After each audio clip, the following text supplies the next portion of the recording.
KFX 사업에 투자되는 예산은 18조 원 이상. 사업의 수익성을 높이기 위해서 다른 나라도 사업에 참여하는 국제공동개발 방식으로 사업이 추진됩니다. 우리나라와 인도네시아는 지난 2011년부터 공동개발을 위한 사전 탐색에 들어갔고 지난해 12월 공동개발 기본 합의서가 체결됐습니다. 4대 핵심 기술 이전 논란이 한창이었지만 지난 22일 KFX의 양산을 맡은 한국항공우주산업 카이는 인도네시아 정부 및 국영기업 PTDI와 가계약을 체결했습니다. 계약 당사자인 카이 측은 이번 가계약을 통해 인도네시아가 KFX 체계 개발에 들어가는 예산의 20%를 분담하고 그 대신 설계와 일부 부품 생산에 참여하는 것은 물론 기술 자료와 시대기 한 대 등을 획득하게 됐다고 전했습니다. 카이는 인도네시아와의 가계약 체결로 KFX 사업에 청신호가 켜졌다고 홍보했습니다. 인도네시아 역시 적극적인 모습입니다. 인도네시아 국회는 지난달 30일 KFX 개발 사업에 투자할 내년도 예산분을 통과시켰습니다. 전문가들은 인도네시아가 참여하지 않을 이유가 없다고 말합니다. 한국하고 저렇게 적극적으로 사업을 하겠다는 의지를 표명하는 이유는 한국의 기술을 다 공유하겠다고 그러니까 전 세계 어디 가도 그런 파트너를 만날 수가 없어요. 그러니까 인도네시아는 이 좋은 파트너를 왜 놓치겠어요? 인도네시아의 참여가 KFX 사업의 순풍인 듯 하지만 사실은 4대 핵심 기술 이전 불가에 이어 찾아올 복병이라는 지적이 나옵니다.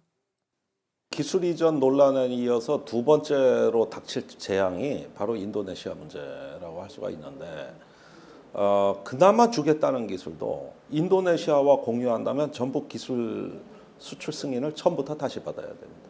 제3자의 기술 이전은 원칙적으로 불허한다고 딱 못 박혀 있고 그 다음에 제3자가 공유하려면 미국의 사전 승인을 받아야 된다고 아예 못 받고 있어요. 이건 워낙 강한 법령이기 때문에 미 대통령도 어쩔 수가 없습니다.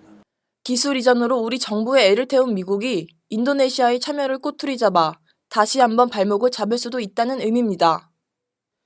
과거 우리 정부가 훈련기인 T-50을 개발했을 당시에도 미국이 스페인에 기술이 이전되는 것을 거부했다고 T-50 개발에 참여한 전문가는 지적했습니다.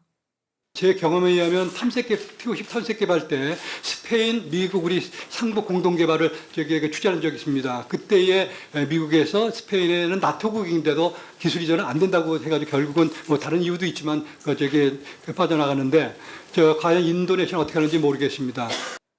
한미는 군사적 동맹 관계지만 미국은 지난 1999년 동티모르 학살 직후 인도네시아와의 군사 협력을 중단하고 무기 수출을 금지하는 조치를 취했습니다.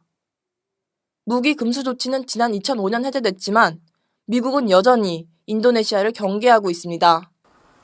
방사청은 인도네시아 측과 정리가 됐기 때문에 문제될 게 없다는 입장입니다. 미국의 개입이나 미국의 허가 사항이 있는지 여부 그런 그 부분 보고 드리겠습니다.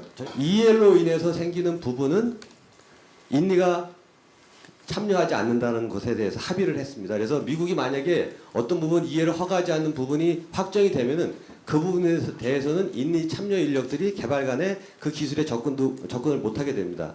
그건 해결이 된 부분입니다.